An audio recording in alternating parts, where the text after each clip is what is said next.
ही बातमी टीसीएस प्रकरणातील आहे। टीसीएस प्रकरणात पीडितेचा धक्कादायक खुलासा समोर आला। धार्मिक कट्टरता आणि वैयक्तिक आयुष्यावर अश्लील शेरेबाजीचे आरोप पीडितेने केले।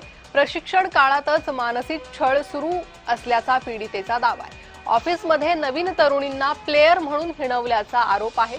अश्लील प्रश्न, हावभाव आणि जवळीक साधण्याचे प्रयत्न केले जायचे असा आरोप या पीडितेने केलेला आहे। या संदर्भात अधिक माहिती घेणार आहोत आमचे प्रतिनिधी किरण गोटुरे यांच्याकडून।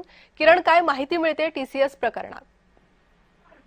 प्रणिता, या टीसीएस प्रकरणी आतापर्यंत 9 गुन्हे दाखल झालेले आहेत आणि 7 संशयित आरोपींना आतापर्यंत या सगळ्या प्रकरणात अटक देखील झालेली आहे।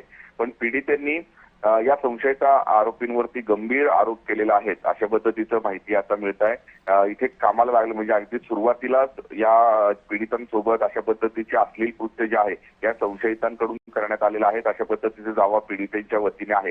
एका पीडितेने तरी अतिशय धक्कादायक हे सगळे खुलासे केलेले आहेत। वेळोवेळी एकूणच विनयभंग व्हायचा, शरीराला जे हात लावण्याचा प्रयत्न हे संशयित करायचे आणि त्याच पद्धतीने वेगवेगळ्या कारणांनी येऊन जवळ बसायचे, त्याच पद्धतीने धार्मिक भावना दुखवण्यासंदर्भात वक्तव्य करायचे। अशा पद्धतीचे जे आरोप आहेत ते पीडितेच्या वतीने करण्यात आलेले आहेत आणि इतरही अनेक पीडितांनी अशाच पद्धतीने गंभीर आरोप केलेले आहेत। अनेक पीडितांचं विनयभंग या संशयितांनी केलेला आहे अशा पद्धतीचे हे सगळे आरोप आहेत आणि या सगळ्या प्रकरणी आता नाशिक एसआय ठिकाणी चौकशी केली जात आहे। 7 संशयितांना आतापर्यंत ताब्यात घेतल्याचं आपल्याला बघायला मिळतंय। या सगळ्या संदर्भात आणखीन तपासामध्ये काय काय माहिती समोर येते हे बघणं महत्त्वाचं आहे। जी किरण, धन्यवाद तुम्ही दिलेल्या या सविस्तर माहितीसाठी।